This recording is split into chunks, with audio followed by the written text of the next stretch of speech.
Uh, Yesterday, I came to Nyamira County for a funeral for a very close relative.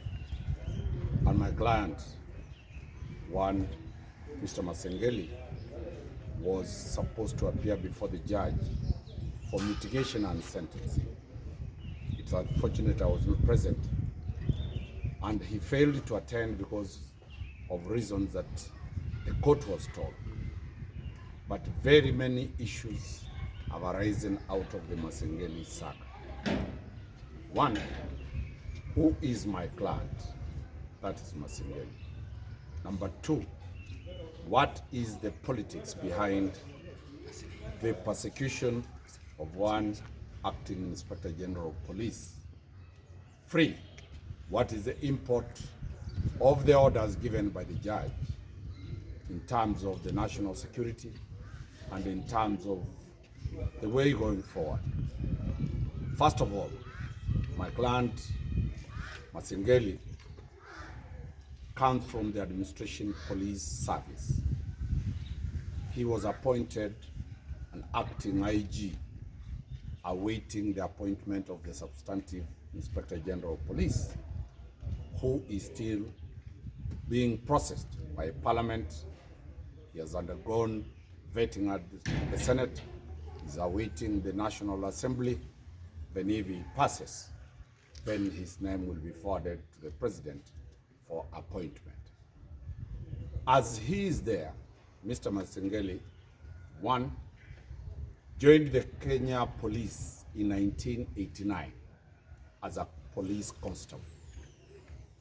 He rose through the ranks from a constable to a corporal, to a sergeant, to an inspector, to a chief inspector, to a superintendent of police, to an assistant inspector general of police, to a commissioner of police, to the position he is now, the DIG, the Deputy Inspector General in charge of the administration of police.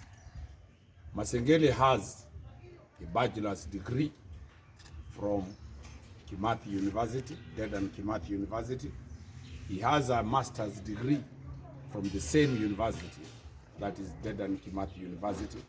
He is an ongoing student at USIU, pursuing the doctor's degree. And therefore, when you look at the competence of that person, you will understand that he's not there by accident. He's there by right. In terms of the professional qualification, he has undergone various training courses, both locally and internationally. And his CV, when you look at it, you get to understand that he's the richest CV in the police circles. So the question that arises, why is Masengeli facing what he's undergoing? The questions of politics is that once the IG resigned or retired, IG Kome, the position fell vacant. There are people who believe that in the event Parliament does not approve the proposed substantive IG, that is Mr. Kanja, because of any other reasons that are known by Kenyans, either one, that he comes from the same region with the CDF, the Chief of Defense Forces, and he also comes from the same place, same ward with His Excellency, the Deputy President of the Republic of Kenya. If Parliament will demand that there must be the face of the Republic of Kenya in security apparatus, then they reject him. The most probable candidate to get that position is Masengeli. So, the politics of succession seems to have started honestly. The question before the court was that there were activists who went missing. The Law Society of Kenya, surprisingly, the president of the Law Society of Kenya, with his full council, the former presidents of the Law Society of Kenya, Two of them, that is my former LSK president, Eric Theory, former LSK president, Nelson Harvey, joined forces with the civil society and they filed a petition for habeas corpus. Habeas corpus means that anybody who is in the possession of the police shall be produced in court alive or dead, or a death certificate. That is the purpose, the meaning of habeas corpus. Among the people who are sued is my client, the acting IG Masengeli. Masengeli did an affidavit. He responded to that affidavit. And in the content of the affidavit, it was very clear that the activists were never in any police custody. They were never in any police Land Rover. They were never in any police cells. So the police cannot be held liable for people who are not in their custody. But my client undertook that in their role as prescribed in Article 244 and 245, creating the National Police Service Commission service, they will investigate. They have opened an active inquiry file at Kitengela Police Station. They have opened a file at the DCI offices. They have opened files all over, and anybody with information can give that information to the police. That was the content of the affidavit. Surprisingly, the court rejected the affidavit, which is contrary to the law, and demanded that the acting IG comes to court. The law as it is, if an affidavit raises issues, then you want to cross-examine the deponent, the one who has sworn that affidavit. You make an application, specify the paragraphs that you want to question whoever has sworn that affidavit, then summons are issued for that person to come and be cross-examined on a few paragraphs that you have, one has an issue. That was not done. The acting IG was summoned. He provided explanation as to why he was not available, which is that the state security was at risk, and therefore the notice for him to appear was unreasonable. It was without merit. The timelines were unreasonable, and the court did not take care of the position of the IG. He further went ahead and delegated the one in charge of the National Police, the DIG for Police Services, one Eliud Lagat.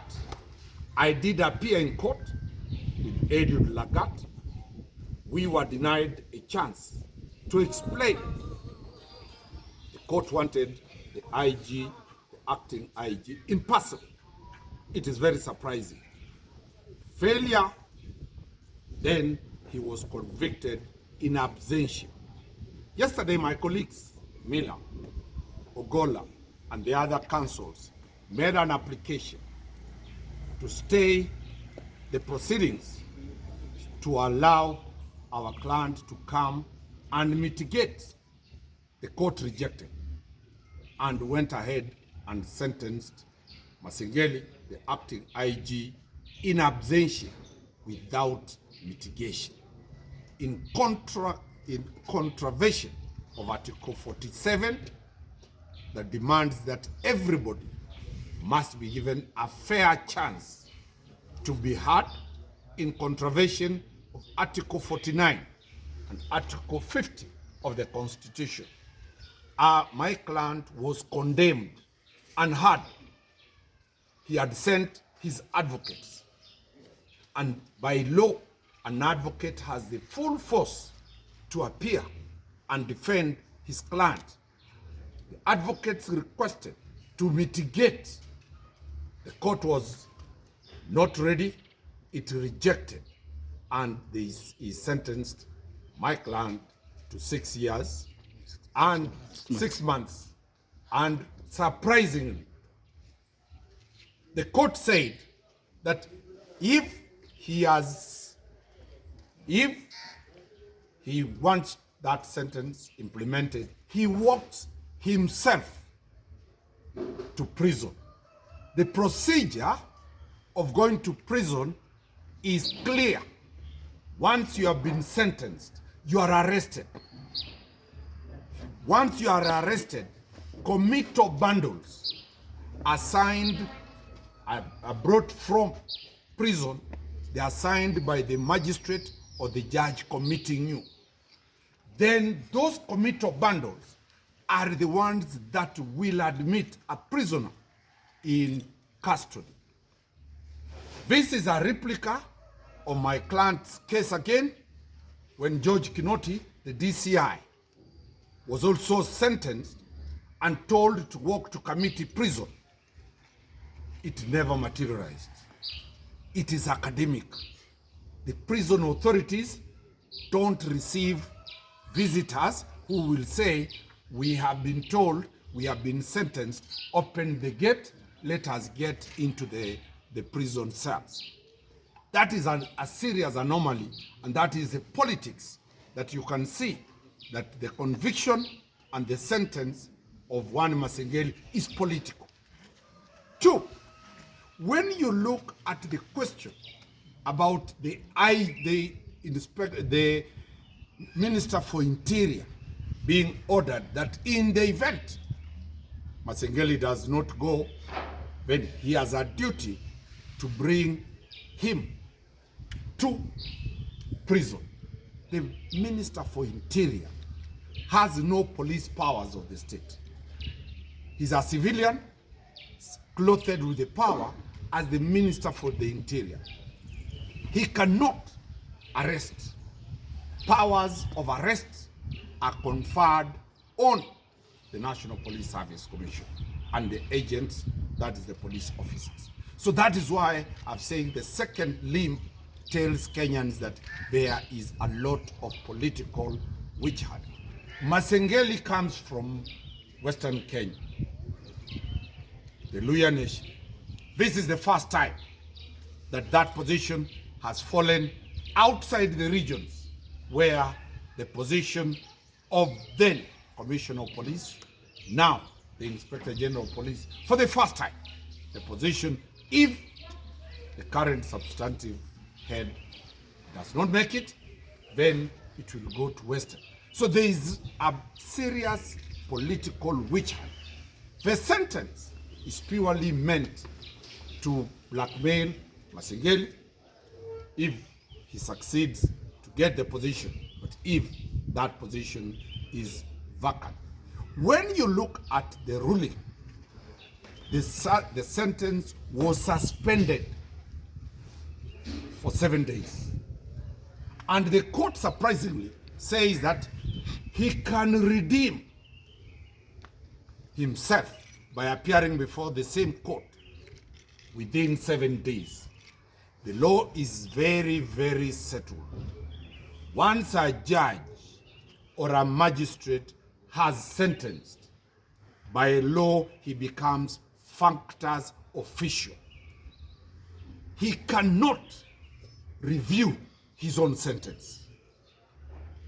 Masengeli can only move to the Court of Appeal to vary, to set aside that sentence. So that order of the judge is not based on any known law. We shall be moving with speed on Monday morning to the Court of Appeal to set aside those orders, so that, because the orders do not have any basis in law, they do not have any precedent that have been set, they are orders that cannot be implemented, and that is why I have called the media for Kenyans to understand that this is not a criminal question. This is not about the law. This is the politics of succession of the position of the National Police Service, who becomes the Inspector General.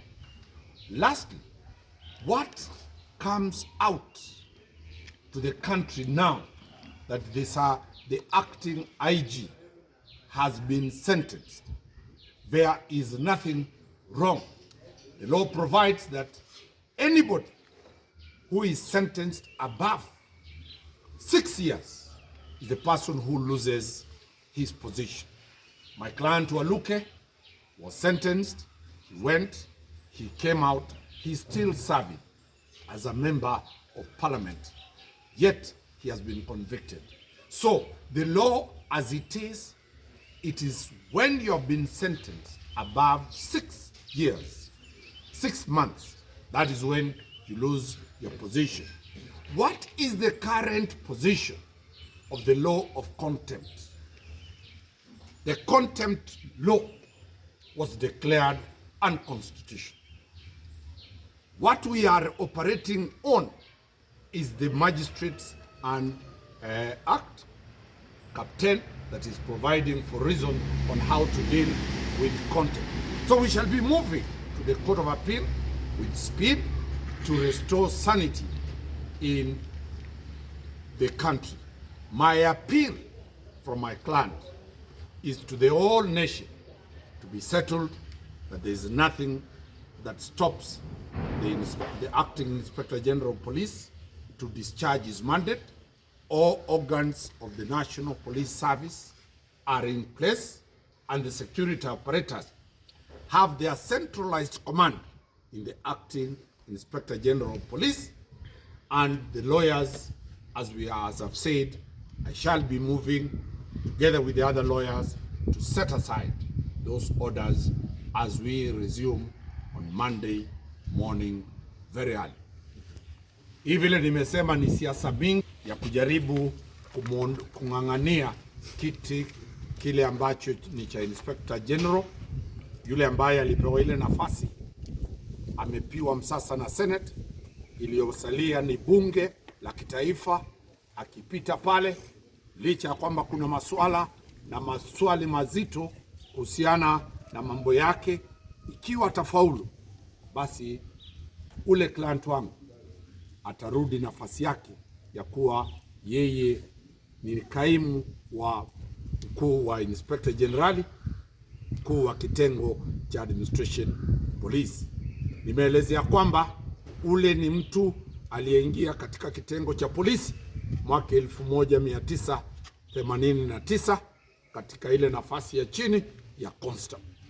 Amepanda zile ambazo ni madaraka zote kuanzia constable mpaka amefika nafasi ya kuwa Deputy Inspector General of Police. Ana shahada ya bachelor's degree na master's degree kutoka chuo kikuu cha Kenya, Dedan Kimathi University. Anafanya sasa karibu anamaliza shahada ya PhD katika chuo kikuu ambacho anaendelea na masomo yake. Kwa hivyo ni mtu aliyesoma vizuri. Tatu, nimeelezea kwamba siasa hizi zimeletwa kwa sababu kuna uwezekano kwamba iwapo Daud Kanja, ule Kanja ambaye huenda akapata ile nafasi, akapata sababu ambayo inamzuia yeye kutopata, basi Masengeli huenda akaipata ile nafasi. Na kwa sababu anatoka upande ule Western Kenya,